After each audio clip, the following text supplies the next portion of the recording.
Hello, hello, book lovers. Welcome to episode 9 of the Biblio Files. I'm your host, Jack, from the BookTube channel, Jack and the Bookstack. And I am here with today's guest, Rodger from Rodger's Reads. Hey, Rodger. Hello. Thank you so much for agreeing to be interviewed today. Hopefully, I don't stump you on any of these questions because some of them are, I think, kind of tough, but you're fearless. You're fearless with these live shows. So, well, if you've never tuned in to an episode of the Biblio Files, what we do is we go through 10 bookish questions to get to know Rodger and his reading styles and preferences, what he likes in books, a little bit about his BookTube channel, and then we go through 5 bookish would you rathers that are a lot of fun, and I put a lot of thought into them just for you, Rodger. So hopefully you'll think they're kind of quirky and fun as well. I'm Birdie in the books. Thanks for joining. Okay, Rodger, can you tell us a little bit about your BookTube channel, what viewers can expect to find there if they haven't met you before? Sure. Well, like you said, my channel is Rodger's Reads, and I read basically only fantasy. I read basically any age range of fantasy. I'll read middle grade, YA, adult. It doesn't really matter to me. I kind of like it all. And on my channel, you'll get, sometimes I do individual reviews, but that's happening rarer and rarer just because I read so many books, it's hard to keep up with like individual reviews. And so you'll get kind of the more basic BookTube content, but with my sass along with it. That's a great way to describe it. Yes, your sass. Yeah, that's funny.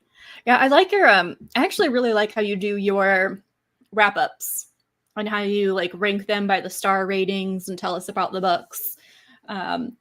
Your commentary is always so entertaining. So I enjoy that. It's always a hard balance because I'm always like, I don't just want to describe the plot, because if people care, they can just go read the blurb, and that's probably better at summing up the plot than I can do. So I tend to try to steer more towards like, did I like it or not, and what did I like about it, in as spoiler-free of a way as possible. That's a good approach. Help readers decide if the book is for them. I know you've helped me a couple times. I think we agree on a couple of live ship traders. So awesome. Well, let's go ahead and jump into the questions. So the first 3 are the standard 3 questions that I ask every guest to just introduce everybody to you and get to know a little bit more about your reading style. So what are you reading right now? I'm reading Bonesmith by Nikki Powell-Preto. It is a YA book with a lot of necromancers. So it's kind of like fitting my spooky season vibes, because it's not scary, but it's more like action-y. And there's people who can control bones. There's people who can control iron. And there's kind of this threat in the past where something happened and they formed this breach and the dead started coming back to life. And so there's kind of this like sect of necromancers that try to fight them and put them back to rest. And you're also starting to like piece apart the mystery of like what really happened, because it seems like what she's been told, the main character, is not necessarily what is actually true. Oh, is it a series or is it a standalone? It's going to be a duology. Oh, okay. How do you control bones? Like controlling a skeleton? Like, no, so they it's kind of, they have like bone weapons that they can like throw and pull back to them and like that kind of stuff. And they make their armor out of bones because the ghosts can't cross bones because it reminds them too much of life. And so there's like some cool stuff going on with that. I'm also reading how far am I on that one? I'm 75%. I'll finish it probably today. Almost done. Okay. Well, because I needed a break, because I'm also reading A Dance with Dragons and it's kind of boring. So I got up to like 30%, and then Jashana from Jashana C, she convinced me. She's like, oh, let's buddy read it. Let's just finish. And then we're both like, oh my God, this is so boring. And so we both were like, let's take a break for the rest of the week. And so I think she's reading The Ninth Reign, and then I swapped over to Bonesmith. So then how far into it are you? Like 30%, but 30% is like 400 pages because it's a 1,200 page book. Oh my God. Yeah, that will, that's a good indication to know if it's boring or not. Like, you've given it a fair shot to give it that label. Yeah, but I'm also like, it's book 5 of the Song of Ice and Fire. So I'm like, I'm so deep. This is the last one that's available. So like, I just want to push through. But then I'm also like, kind of bored. Well, you're right. You do have to push through, but it's a good idea to like mix it up and kind of. Is it that it's slow paced? Because I feel that way often with like slow paced books. Like I have to be in the right mindset to just like chill. Well, it's not only slow paced. The last two books are kind of irritating to me because he kind of let himself get out of control with how many POVs he has, and he decided to split this one piece of time into two like 1,200-page books. So in the book 4, you get half of the POVs in this period of time, and then book 5, it's the same period of time, same events, but the other POVs. And so I'm like, oh my god, I don't care. Well, good idea to mix it up for sure. For sure. Yeah. And Alicia agrees with you. It's tough. Okay. Well, question number 2, what is your most read genre and subgenre? So I think you said when you were introducing your channel, you read mostly fantasy. So what would you say is your most read subgenre of fantasy? Probably epic or adventure fantasy, because I'm up to date with like the Drizzt books, which just came out, book 39 in that series. And then Forgotten Realms books, I probably read a couple hundred in there, and those are all kind of epic quest type fantasies. I read the Shannara books, Lord of the Rings. So it's probably like epic-y quest fantasy would be my most read subgenre. But then after that would probably be like urban fantasy, because I'm also like a big Laurel K. Hamilton fan. So I read book 30 is coming out, I think, this month. So, and I'm up to date. Wow. Okay. Yeah. And I would agree with that from your channel and in the videos I've seen. Epic sounds about right. So, although I think you mix in more YA, but I don't know if it's your primary genre. Not really. I mean, I didn't. So when we were growing up, YA wasn't as much of a thing in the bookstore. You kind of just bought whatever was there. Yes. And so, like, I knew about Twilight and stuff, and I read it because of the movies, but I feel like YA wasn't as big of a section in the bookstore, so I kind of just went in and grabbed whatever. Mm-hmm. And so then, more recently, since YA has become such a more prevalent age range for people, I was like, well, might as well check it out. So, like, it's been kind of fun for me because I'm not as used to those tropes because I haven't been reading it forever. Yep. Okay. I have so much to ask you on that, but I'm going to wait till I have later about that one. Question number 3. This is every book lover's most dreaded question because it's so difficult. But what is a favorite book of all time of yours? I mean, easily Lord of the Rings. I think I read it for the first time in 5th grade, and then it just has so much nostalgia for me because then I was also watching the movies as they came out, and that was back when I was more in my horse girly phase. So my horseback riding instructor and I actually went out and saw those movies together, and she was obsessed with Viggo Mortensen. And so I just have a lot of memories around it. And then I recently reread it with the new audiobooks from Andy Serkis, who was the actor who voiced Gollum in all of the movies. And so then you get the extra nostalgia factor of like hearing him do the Gollum voice during your audiobook. It was like...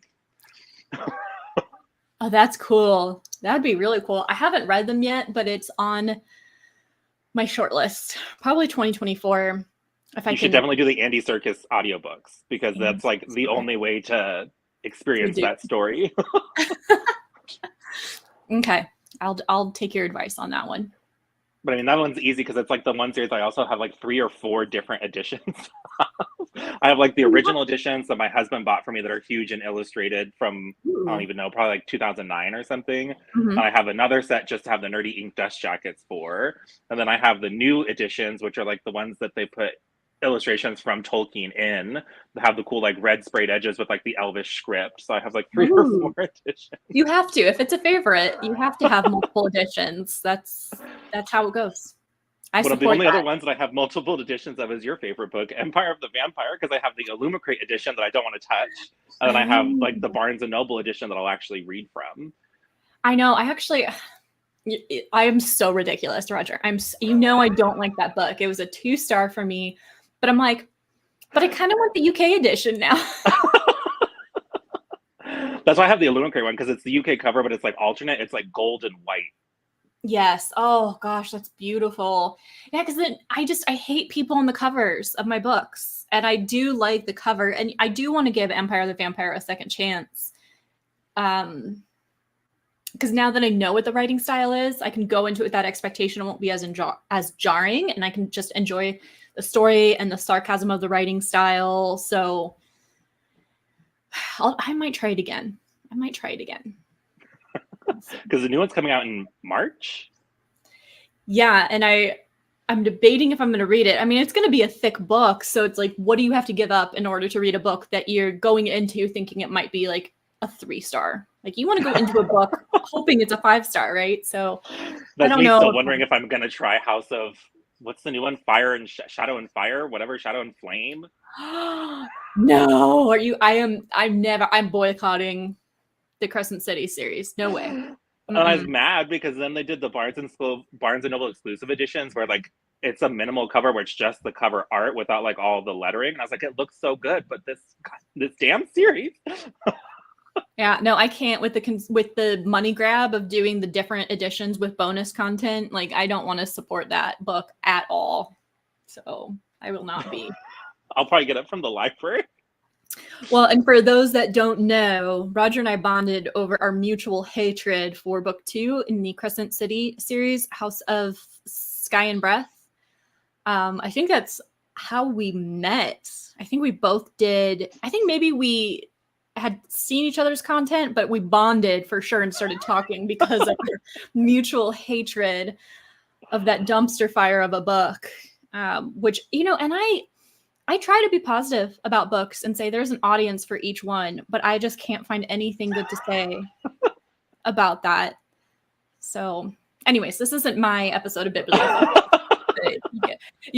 I've got my mimosa here. We have my most hated book that was just brought up. I can't contain myself. Okay, we'll get back to Rodger now with question number 4. So I wanted to talk to you about this because you've inspired me to be more open-minded to YA books. Particularly because you called me out when I said I don't like YA. And you said, well, you really need to check yourself on that answer. You didn't say that, but why? You can say that, you're not in that age group, so you can't relate to it, but why? And you challenged me to go deeper into my thought process and really examine what I liked or didn't like. And you made me a more open-minded reader. So I wanted to ask you, what is a trope or characteristic that you love within the YA fantasy genre? Well, for me, I think the biggest thing that I appreciate about YA is that it's where largely the diversity comes in. So if you want stories from BIPOC authors or from BIPOC POVs or from LGBT POVs, like that's really mainly in the YA like age range. It is creeping more and more into adult fantasy, especially like releases from Orbit. I think they're probably the best like imprint that is doing adult fantasy that has like a focus on having more diverse stories, but still really it's largely in YA. And I also appreciate that YA can be so diverse because it's kind of a weird age range if you think about it. Because I think in the US, it's supposed to be for people from 13 to 18. And like that is a very like different scope. Because Yes. like it may only be 5 years, but that's a big pivotal 5 years where you're very different at 18, hopefully, than you were at 13. And so I think people get kind of stuck on thinking that YA is kind of the tropey early 2000s where like it's this mopey girl who's just moping over a guy 24/7. And like there is that sometimes, but I think more and more there's just cool stories happening, like Song of Silver, Flame Like Night doesn't really have that. I think people think that YA is always going to have like strong romantic elements and be like mopey people, and it can be, but it is not always. And one bonus question I wanted to ask you, how would you define YA? What makes a book young adult?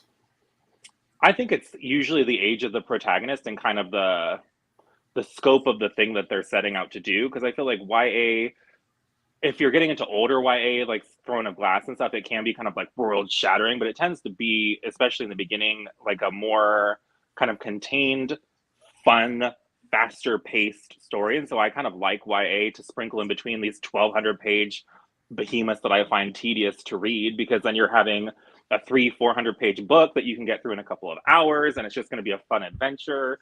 And so I think I like that it's not always as theme heavy. Sometimes it's just like a fun rompy adventure, and that's totally fine too. Yeah, I think that's fair. I'm reading this weekend I'm going to start book 3 in the Mortal Instruments. How are you liking it? Well, I don't want to spoil you for the vlog I'm doing on it. 'Cause I'm doing a vlog that's called "Can a 30-something-year-old reader enjoy YA fantasy?" And spoiler alert, I think I might love it. I think if you like Mortal Instruments, you are going to be obsessed with Infernal Devices.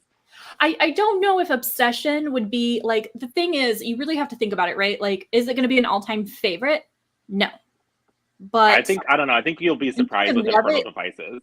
Okay. Because, like, if you can love it for what it is, right? And, like, who it's targeted for, I think it's really cool. Yeah, I'm enjoying myself so far. But I'm struggling with what is YA, because it, so you say the age of the protagonist, but there's plenty of adult stories where it's like a younger character, right? Like, if a character is 17, does that automatically make the book YA? Well, that's the thing that's kind of complicated, and it comes into where publishing's biases are showing, because if it's a younger female protagonist, it tends to be marketed as YA. If it's a younger male protagonist, it tends to be adult. And so it's kind of just a gender bias that has been built into publishing. So if you start looking at those books that are adult with a younger protagonist, 9 times out of 10, it's probably a young boy. Versus if we're talking about YA and somebody of the same age, a similar story, it would be YA because it's a girl. And so there's like this kind of bias that people have based on that.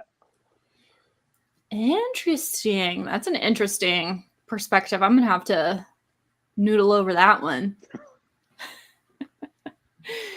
Eases your boredom for a while, but that's it. But like, I think that's okay. Like, I think so far, what I feel like is that it gives you like an escape. Rodger, what you were saying about like escape from these like larger books, like larger in length, but also like the heaviness of the tone of a lot of these like adult books. And sad things happen in YA books, but the overall tone, like, I still feel uplifted when I'm reading them, but I'm also like, haven't read a lot, so that could be crazy. Like that slasher one that you just read. It was a heartwarming slasher tale. A slasher clown, but you feel wholesome vibes. We have another question for you, actually. Do you set a monthly budget for your books or for the year? I try to not buy books as much as possible, mainly just because we're in like a temporary living situation, because I graduated with my PhD, and then that means that I can't live in student housing. So then we had to move off campus. And then I'm doing a postdoc like temporarily to finish up some of my work so I can get it published. Mm-hmm. And so we just don't have space. Like, my books are in storage right now, all 17 boxes of them. Yeah. Oh, that's heartbreaking. It's like your child being away from home. I have like this little organizer thing that has like 2 or 3 drawers, and those are the only books that I have with me. All the rest are in storage. Oh, man. Yes, I mirror this. Congrats. Thank you. On the PhD. Cheers to you. For myself, for a budget, no. I was like, we pretend to have one. Yeah, follow me for more budget tips.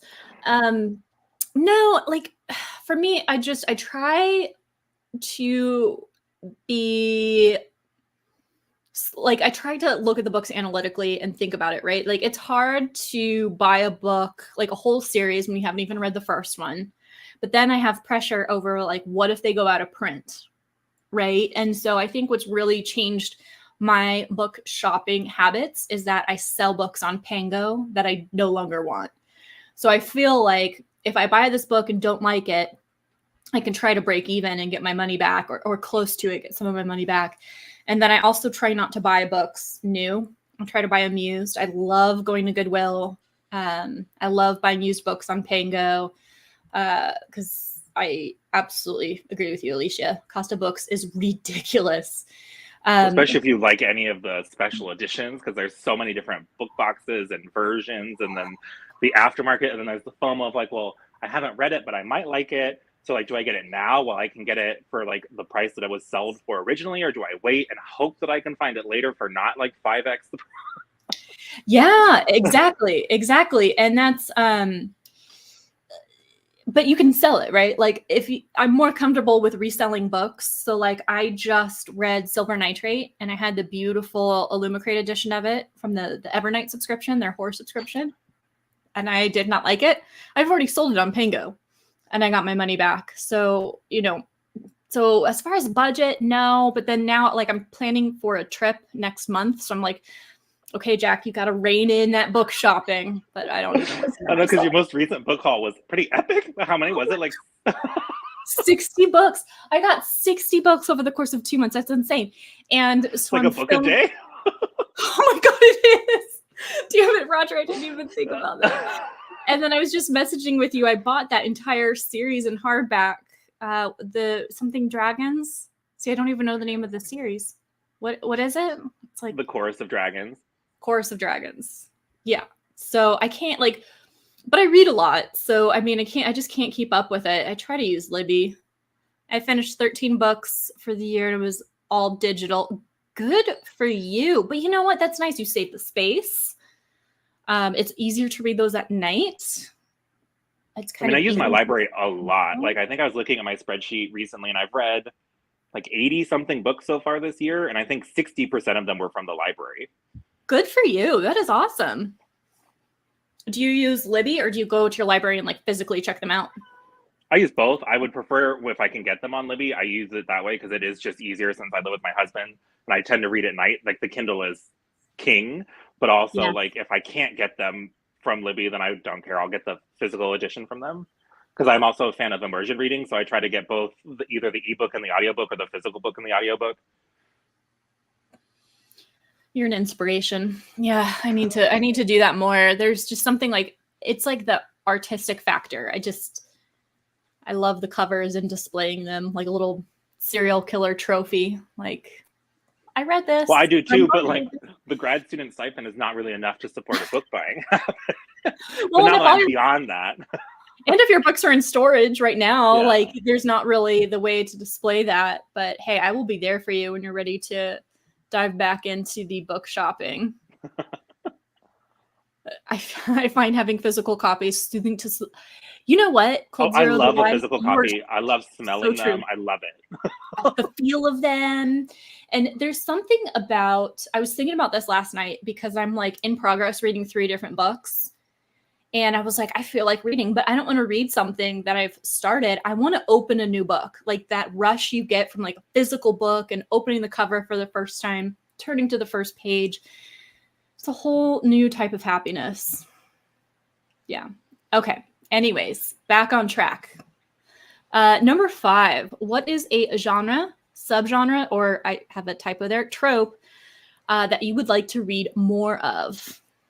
Well, I mean, the easy answer is my favorite trope of all time is the Gods Among Us trope. So I'm always looking for more stories with that trope in it. But if we're talking one that I haven't read as much of, I mean, I've been dabbling a little bit more in grim dark, but there's a fine line between feeling like it's gritty and real and feeling like it's like shock factor to just be like grotesque. So 2 popular grimdark fantasies, where do you think they fall on the spectrum? A Song of Ice and Fire and First Law. So those ones are interesting because I read one that I DNF'd just because the content was like disgusting. And so like that was ridiculous. And then I'd see like Song of Ice and Fire and First Law aren't really gratuitous. Like they do have that content there, but I feel like especially in First Law, a lot of like the nasty stuff, you almost kind of fade to black with it. He'll like mention that somebody's head gets cut off and then you're like immediately somewhere else. You're not like, and his spine glistened in the morning dew, like great. Like it's not like, you know. And then, so I think First Law is probably more grim darky than something like Song of Ice and Fire. Because I feel like in Song of Ice and Fire, you do have some characters that you can root for and the world isn't totally nihilistic. Whereas First Law, I think that is kind of the point almost where like, things are pointless and like the system will always beat you down. So like I feel like First Law has more of that kind of stuff where it's like you don't know if you like these characters. Should you be rooting for these people? Probably not. One of them is like torturing people. The other one is like this like self-obsessed prince. So then you have the crazy barbarian who murders people. Whereas in Song of Ice and Fire, you have your Jon Snow who you can kind of root for. You have like some of the characters that you like know or not. They're not really that morally gray. Okay, so more of a balance with those. So they're more on the well done scale than the gratuitous shock value. Well, because there was one that like every single character in it, their backstory was something horrific. there was one man whose wife was betraying him, and she didn't like him, and she had just birthed his son, so she got this lord to kill his son by chucking it off a balcony, and you hear it hit the ground as he like literally throws the baby off. And then the other perspective was this girl whose town was being invaded by these like kind of pillaging type people, and so they assaulted her mother, killed her in front of her father, then cooked her mother and fed him to her, and that was like her backstory. And I was like, okay. So like every single POV was like, did you just think of like the most messed up thing you could think of as like an inciting incident? Like, I don't understand why I'm reading. That's why I don't like extreme horror, and I didn't think I liked slashers, because it's like that shock value. Like, how outrageous can we get just for the sake of being outrageous? And there's no like intelligence to it. So I would agree with you. So you're looking for more grimdark, but well done grimdark that's like not too extreme. Or there's a point to it. Like, I don't mind having to go through the content. It's like the same reason that like A Realm of the Elderlings kind of grates on my nerve, because I don't always feel like there's a point to the trauma. Sometimes I feel like the point is the trauma, and like that's not cathartic or interesting to me. I want like, why am I doing this? I want to see somebody rise above. So if you're going to do the really messed up stuff, then I want the opposite end to be like, okay, well, it was worth going through this journey. But a lot of times I don't feel that. And then I'm mad. That is very well said. I feel the same exact way. I always say like, I need that satisfaction, you know, because I feel like, especially as we grow older, but I think even younger readers would say there's so much to life, like real life, where you feel powerless. You can't control things. And so if you're reading a book, like I want that satisfaction that I'm not getting in real life. Yes, there may be trauma, but there will be some way it all ties together. Maybe it won't be worth it in a sense, but like there will be something that just gives you that closure and satisfaction. So I would absolutely agree with you. I know what book you were talking about. I was sent it as an ARC. Did you read it, Birdie, in the books? Well, I felt bad. The author sent me a copy, and I and you hated it. And I got to 50%, and I DM'd him back. I was like, I'm really sorry.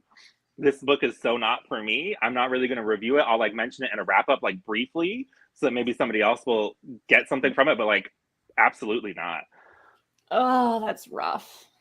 Well, because there was all of that content, and then we got to like probably one of my most hated tropes, which is like the murderous school bully, where like it's these younger characters that for some reason something happened, and like the bully wants to like kill them, and so it's that stupid, like I don't know what it is, but like a lot of competition books, they have that scene where there's some kind of race or something, and then as they're racing, somebody's trying to kill them. I hate it so much. I know exactly. I can think of like. I know, like books are popping into my mind with that same thing. So I know what you're talking about. Because like Fourth Wing had it. Yep. This book had it. Like a lot of books have it. And I hate it. I think it's so stupid. I don't understand. And like, I feel like they try to have that as like a intrigue point to then reveal later why. But then like usually the why is like, that's so stupid. Why would they want to murder you? Okay. It's so extreme and like out of nowhere. Yeah, I agree with you. Well, similarly, what is a popular book or series that you have no interest in reading? I'd say probably I'll never read like Jennifer L. Armentrout. I just don't think she's ever going to be for me, because what is that book? She has that From series Blood that everybody and Ash? loves. It's like the fantasy romance series. Blood and Ash, from Blood and Yes. Ash? Yes, I'll never read that probably. Why not? What about it makes you think it's not for you? I hate an alpha male type romance, and I feel like that's going to fall so neatly in there. And from everything that I've heard, it's so much more about the relationship dynamics. And when I'm reading fantasy romance, I'm the kind of person that wants it to be fantasy with a strong subplot of romance. I don't necessarily want it to be a romance with strong fantastical elements. And I feel like that's probably more what From Blood and Ashes, and just like excerpts that I've read from the writing and stuff, because it feels like it's going to be very ACOTAR-like in like tone and stuff, and I already don't love ACOTAR. I've only read the first book. I'm still going to read the second book. Whoa. No, I saw your wrap up, and you said that you were surprised at how much you like it. You gave it 3 stars, and you cannot gave it 3.5. I said I liked it more than I expected. Okay, yeah, but you can't. No. I will still read Akamath, but I have a feeling that it's going to turn into that same thing that Sarah J. Maas always does, where it's that alpha hole, and I hate that so much. Yeah, it is, but I mean, you have that expectation going in, but I feel like you need to read book 2 before you can cast judgment, because that's the one that everyone goes crazy over. Well, plus I'm so curious, like, how do we end up going from, what was his name, Tamlin to Rysand? Because, like, the whole point of book 1 is her fighting for her love for Tamlin, but I know that Rysand is, like, who she Endgame. ends up with. Yeah, so I'm just, like, curious, like, how do we get there? Because he's kind of a jerk. I'm excited to watch. I feel like that needs to be a vlog. I would like to petition for that, because I'm excited to see a reaction. You know, I like it, and what I like about the books, because I'm an Have you read ACOTAR all of them? Mm-hmm. Yeah, I'm an ACOTAR fan. In each book, kind of what I like is I like seeing each of the characters at their lowest point, and like how they deal with depression and just being at that space and then crawling their way out of that hole. So I really like that element of the books. I love the found family element. The romance, I kind of agree with you. Like, I'm like, whatever. I like Well, I this just fight. always understand, because I feel like a lot of people are always like, I feel like even for you, sometimes you're like this, where you can be like, well, I appreciate it in a book, but I wouldn't want this in real life. And I have a hard time, like, separating that of, like, this person's a piece of crap. Like, I don't want to read about you falling in love or having it. Like, you're go away. Yeah. Alyssa, yes, he is. He mentioned in his August wrap up that he read book 1 and he loved it. He's downplaying it for us. No, he said, I think he rated it 3 stars. He said it was better than he expected, and he is going to continue in the series. Well, because I feel like, since I'm toying with the idea of continuing in Crescent City, given where things are going, if I don't read ACOTAR, I'm giving it 0 chance, because I have no idea who these people are. Yeah. Because there was, like, a certain reveal, and I was like, am I supposed to, who is this? Yeah. Yeah. You do have to understand. That's smart. That's a very good approach. So at the very least, read book 2. And if you hate it, you can give up. But I think that's a good understanding of like why people go crazy over this series. My personal favorite is the most recent one, A Court of Silver Flames. That one I'm so curious, because I hate Nesta. I hate her so much from ACOTAR. But yeah, it's her point of view. But that's exactly my point. I hated her up until that book, and I was procrastinating reading it. And within 1 chapter, I was like, burn everybody else to the ground, Nesta for president. Like, I related to her so hard. I'm like, God, what does that say about me? Because I thought she was an absolute bitch, like, up until that point. So I love that one. But you at least have to give book 2 a shot. So I figure I'll do at least the trilogy. And then, I don't know, because I always hear everybody hates, is it Frost and Starlight, the random little novella? Yeah, you can skip that. It's kind of just like slice of life around the holidays.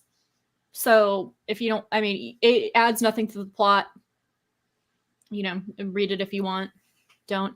It's definitely, it's not what people are expecting with like plot twists and romance. It's just slice of life.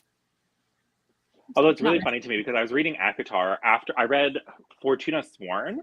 And when I was reading it, one of my friends was telling me, oh, like, it's literally basically ACOTAR. And I was like, well, I've never read ACOTAR, but this is kind of fun. And I read ACOTAR, and I was like, okay, this is a much better version of that. Got you. Okay.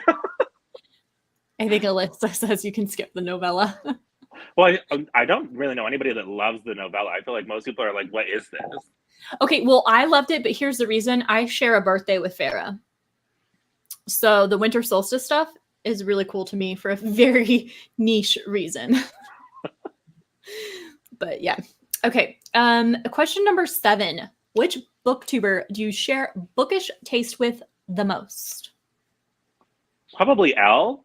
We tend to have almost the same thoughts, but one of us feels more extremely than the other. Like, I might be lukewarm negative and she'll hate it, or vice versa. Like, we tend to always have very similar thoughts, and just the degree to which we feel them is a little bit different. And you're talking about Elliot Brooks, right? Her channel? Yeah. Okay. So then did you read, because I remember she did a video. She inspired me to read a book recently, The Wishing Game. Have you read that?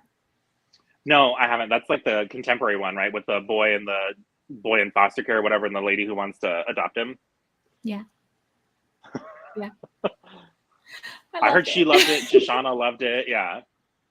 Yeah, I saw her video. Like, it was on my radar, and then I watched her video where she was like, this is a new favorite. And so I read it on Libby. You'll be so proud. I checked it out to my Kindle. Read it in 2 days. Yeah. Good times. I laughed. I cried. All the good things. I tend to not read very much contemporary or lit fic. I mean, I try every once in a while. Like, I let her husband Sean convince me to read White Noise. I hated it. Oh. Okay. What is a book that you and Elle have read that you both loved? Because you said you're normally like on the same spectrum, just more extreme. Is there a book that you both loved? I mean, we both love Sanderson. And so do you. Yeah, so unique. We're also both reading Shades of Magic right now by V.E. Schwab, and I'm liking it a lot more than I remembered. Alyssa's also reading it, who's in the chat. Oh, nice. Okay. Interesting. I think you'd also like Shades of Magic. They're short. They're darker than you would think, but they don't like revel in the darkness. Okay. I like that. I like that. Maybe I'll get you to read some lit fic. Alyssa, what is one lit fic recommendation you would give to Rodger? I want to know what you think he would like, if there's anything you're pressuring him for. She's also voicing she loves The Darker Shade of Magic. That's the one I'm telling you that you probably would like. I was like, is that a character? It's also only a trilogy. The first 2 books are less than 500 pages each, which is weird for adult fantasy. I think the 3rd book is like less than 600, so they're not super long books. Okay. You have to find a lit fic that's not super pretentious, because I get so turned off when I feel like the person is just showing off their vocabulary or like they have access to a thesaurus. I'm like, cool, thanks. Or like they get so flowery and like all the metaphor. I can't. Okay, Alyssa, you think about it. We'll go to question number 8 and we'll come back. You can think about that one. What is a 2023 read that has surprised you the most, either good or bad? I mean, ones that I was surprised that I liked and I thought that I would hate would be First Law. I thought I would completely hate that whole story. I did not. I didn't love it, but I didn't hate it. I thought I would hate ACOTAR and I didn't hate it. One that I didn't know anything going in, but I ended up loving it was The Song of Silver Flame Like Night. That was so unique and cool and kind of had like a key-based magic system. And it was YA, but it wasn't as focused on the romance. And there's a twist in the like romance subplot that I didn't expect. Anything that I hated? I haven't really hated much this year. That's good. I given anything? I mean, there's the book that I DNF'd because the content was ridiculous, and then I gave up on domestic thrillers. Oh man. Well, you kind of read one. You read them all, so that's okay. I tried 2 because I read the Last Mrs. Parrish, and then I read I can't remember what it's called. What did you think? One that everybody loves. What did you think of Parrish? I don't know if I've seen. I didn't love it, but I don't really like following characters that I hate, and everybody you kind of hate, they're all kind of doing despicable things to each other. And I can get why that would be entertaining for people, but I'm just like, they're all pieces of crap. Oh, I love Mrs. Parrish is the book that I credit with reigniting my love of reading as an adult. So I like mystery thrillers and I like murder mysteries, but I think domestic thriller is not. Gotcha. Ooh, you're gonna have someone else to talk to about Darker Shade of Magic. Well, Elle is hosting a whole read-along for it, so she has all kinds of people, and I think we're doing a live show discussion next weekend or something, but there's a new book coming out in that series, because I guess V.E. Schwab had always intended for it to be more than the original 3 books, so I think a lot of people complained in book 3 that there's like information or plot lines that were introduced that felt like they went nowhere, and her thing was like, well, the publisher only signed on for that trilogy, and I always wanted to continue. And so she finally is having a chance to go back and like continue the story in the way that she always wanted to. And that's coming out, I think, at the end of this month. Oh, nice. Okay. Have you read Emily St. John Mandel? No, I've heard the name. It's quite a Is she the one who wrote like The Horses in Iceland or whatever? That thing? Leslie, you're going to have to let us know. Okay, so number 9, what is your least favorite thing in books? Like trope or a plot line or something? I mean, I hate alpha males. I feel like it just like propagates all the things that I hate about toxic masculinity, and then it's almost, since it's become so prevalent and it's now really like especially prevalent in the YA age range, that I'm like, this seems really unhealthy, because I know that a lot of people are like, they're like, well, I'm an adult woman, I know what I like, I know that I wouldn't accept that in real life, but in books it's a fun thing. But like when you're trickling it down for books that are geared towards people that are like 16 years old, and they start building in all this like internal bias of what they think a relationship is, I hate it. I hate it so much. So I hate alpha males. I hate schoolyard bully type stuff where it gets like to the extreme where they're trying to kill each other. Like I hate that kind of stuff a lot. Yeah, I almost gave up on Bonesmith, because like in the very first chapter, it's that kind of competition thing as like the inciting incident of they're trying to race through this haunted land to get to the other side, and they have to reap 3 spirits along the way to pass, and then there's this girl that like sabotages her, and I was like, oh my god, no. Yeah, I think that's a really good point. So I'm thinking about what you said about the toxic masculinity and alpha males. I like an alpha male in my dark romance, my adult dark romance, but I absolutely don't like it in YA. And I think I'm like, am I a hypocrite? It just seems forced in a YA. Like if you're picking up a dark romance, an adult dark romance, you're kind of signing up for that. But like in YA, it just feels like you're trying to make a Disney film edgy. And I agree with you. And your target audience is, what did you say, 13 to 18? Yeah. For YA. And it's like their experience is not well-rounded enough to truly pinpoint the entertainment in that. You know what I mean? Like, I feel like the entertainment of it for adult smut is different. Because I think the allure of it, I think the allure of like an alpha male in like smutty dark romance is that you don't have to be in control, right? Someone can tell you what it's to more do. like a dom sub kink in adult romance. But not even just kinky. It's like if you're feeling like you're in charge of everything in life, right? You work all day, you come home, you make dinner, you clean the house, you take care of the kids, like typical female roles, right? And so I feel like they kind of like the idea of like the alpha male in this darker literature that's like spicy, because it's like, whew, someone else can make the decisions. And, so I see the allure of that more in the adult books. But then when you go to the YA, it's just not the same. It's just trying too hard to be like trendy and forceful and edgy, and it's not healthy. As you said, I feel like I would have more of a problem with it in YA than I would in adult. Or it's books that are just mismarketed. Like I don't know how ACOTAR was ever originally marketed for YA. Like I have no idea. It's so funny. I just recorded a clip talking about this, but I asked the lady in the bookstore why, and she said, well, because the main character starts off as a 19-year-old. And I'm like, well, that's why I don't think you can say like age alone. I think the age and the fact that it's a Beauty and the Beast inspired tale in the first book kind of puts it in that YA category. And it's a female protagonist. I am definitely going to be keeping an eye out for that. I think you are right. Let's go to question number 10. How has bookish social media changed you and your reading? I mean, I think I read more. I prioritize it more than I was previously. Like I've always been an avid reader, and I've probably read more than the average person. Like I've always read more than 1 book per year, whatever the atrocious average is. But I think I keep track of it more and kind of have fun with like the stats. And I think for good and ill, I know a lot more about the books that are out there. So like the days of me being able to go into a bookstore and just find something that I've never heard about and just get lost in it are kind of gone, because I've heard about pretty much anything that's carried in mainstream bookstores. So it's like, on one hand, I've been introduced, like I didn't know who Brandon Sanderson was before I started watching BookTuber a couple years ago. I'd never read him when I was growing up.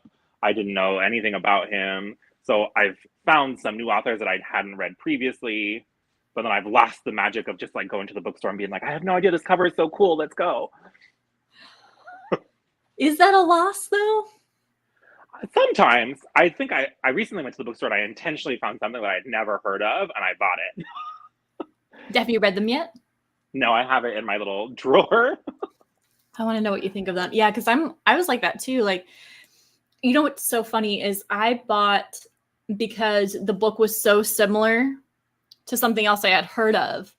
And so I was like, oh, this is the book I heard of. I should buy this. And it was not even close.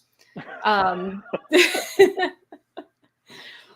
yeah, those days when we used to go into the bookstore and just peruse. Well, lucky for you, Rodger, it looks like you have another social media. I consider YouTube and BookTube social media, but another recommendation that might inspire you and change you. Alyssa wants you to read The Glass Hotel. She said it's short, not pretentious, really good. Even Obama loved it. And you know you can trust her taste because alpha males and YA are toxic, which I think all of us, the three of us, agree with. So, and Birdie says both should have DNF'd Babel. Yeah. I mean, that book, it wasn't bad. It just was so not what I wanted. And I think in my mind, dark academia should be, the darkness is more coming from the academia, and Babel was not that. It was much more like her on her soapbox about colonialism and stuff, which is fine, but it's not totally what I wanted in that book. And the magic was definitely allegorical, like to the extreme, where it was like, it didn't even really feel like magic. Yeah, definitely like a softer magic in that one. Okay. Well, those are the 10 questions. Now we get to the 5 would you rathers. If you're ready. I'm ready. Okay. Would you rather read from the point of view of an unreliable narrator or a naive character? I think unreliable. I think that's more interesting, and there's more room for twists than like the doe-eyed. I find that kind of boring. And I'd probably just be like, just accept it. That's the way the world is. Yeah, that drives me crazy. I'm like screaming at the book when it's a naive character. That shocks me though, because I think you said earlier that you don't like an unreliable narrator. Did I? Maybe I'm making it up. I thought you said it earlier. Maybe unlikable. Yeah, but a naive character just drives me crazy when you're like, you know, kind of like in horror movies when they're like, you know, don't look behind the door. And they do it anyways, which are so dumb. Speaking of horror, would you rather be too scared by a book or too sad? Probably sad. I really don't. It's the reason I don't read horror. I don't like being scared for like long periods of time. I'd prefer to watch movies of horror, and even then it'll make it so I can't sleep. I think I'd rather be sad. You'd rather be sad? Do you like emotional books that like torture you? I know we talked about like the payoff. There has to be a payoff, but do you like that? No, not really. I don't gravitate towards it. I'd rather read neither, but like because when we were in that live show discussion on World Hoppers about Unpopular Opinions 2.0, it seemed like the large consensus was that the participants liked those emotional books that like torment you. But I think you and I are more similar in that people like Alyssa. I wasn't going to call her out if she's still in the chat, but you know, like, yeah, I don't want to sit in that for too long. I want escapism. Life is hard enough. But I'd rather read neither, but sad I can still go to sleep. Scared is worse. True. That is fair. We don't want to interrupt the sleep. So I mean, note, Alyssa, I was not going to call you out. Okay, that was all Rodger that called you out. Oh, she's the emo lit fit girly, and she knows it. Okay, so would you rather number 3? So I was going through some of your videos from earlier this year and looking at your wrap-ups and the books that you rated like number 1 or you really loved them. And so I want to know if you would rather live in Tress's world or Yumi's. Of course, Tress and of the Emerald Sea and Yumi and the Nightmare Painter, both the Brandon Sanderson secret projects. I think maybe Tress, because at least there's sunshine and like you can kind of avoid the spores if you want to. Like you don't have to go out on the sea. Whereas Yumi, you're kind of screwed with those nightmares kind of creeping into the city, and it's always dark and like neon colored. Ooh, I haven't read Yumi yet, but you have me intrigued.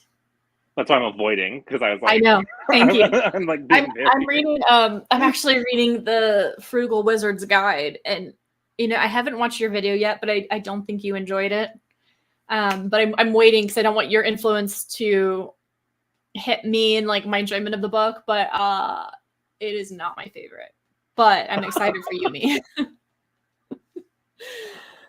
Okay, but I think that's a good. I like Tress's world. You're right. You can avoid the elements of the environment if you want to.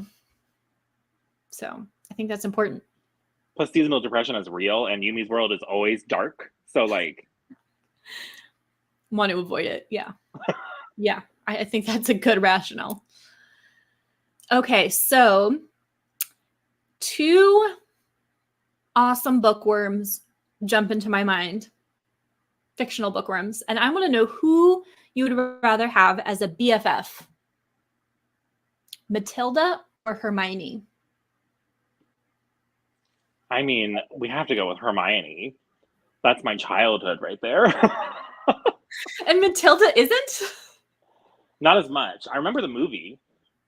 Yeah. I loved Matilda. I haven't seen that movie in Matilda so was long, my though. childhood. I watched a lot more Matilda than I did Hermione, but There's that crazy, it's like the principal who does like shot put and stuff, right? I haven't seen it in so long. well, you're gonna need to watch it, but that's okay. I can accept Hermione as your BFF because that leaves Matilda for me. Plus, then she can do magic for me. Like if something breaks, she can fix They it. both do magic. That's Does the Matilda fun have part. magic in the movie? Yes. I haven't watched it in decades. I was counting on you, Rodger. I was counting on you to know this movie. Yes, she has magic. Because remember, like you have the evil principal, and so she makes things move, and she gets back at the principal and Miss Honey. I just remember that she wants to go live with the teacher in her cute little cottage. You guys. Okay, I don't know if YouTube is of the generation that like Matilda would be like a big part of their growing up, but it was part of mine. But I love her because her whole story is that her parents don't love her. And so when she's little, when she's 5 years old, she takes herself to the library and she just escapes in books. And then one day she learns that she has powers and she can like make things move. And what she does with that is very whimsical and charming and fun. And have you read the book? It's by Roald Dahl or whatever, right? I read it as a kid, and I think I will reread it soon. I have it here, but I have the Spanish edition because I want to try to read it. I want to try to read it in Spanish. I thought that'd be fun because, like, I know the story and it has like little illustrations in it. So, but Hermione is an awesome BFF. I think she'd be really fun as a BFF. So, I approve of that answer. Okay, so the last would you rather question. Okay, this is a masterpiece. I'm excited. I'm excited to share this would you rather with you. So you and I did a buddy read of Squeak, which was an Omega Verse erotic novella about 2 guys and 1 girl, and their junk is like balloon animals that shoots funnel cake icing.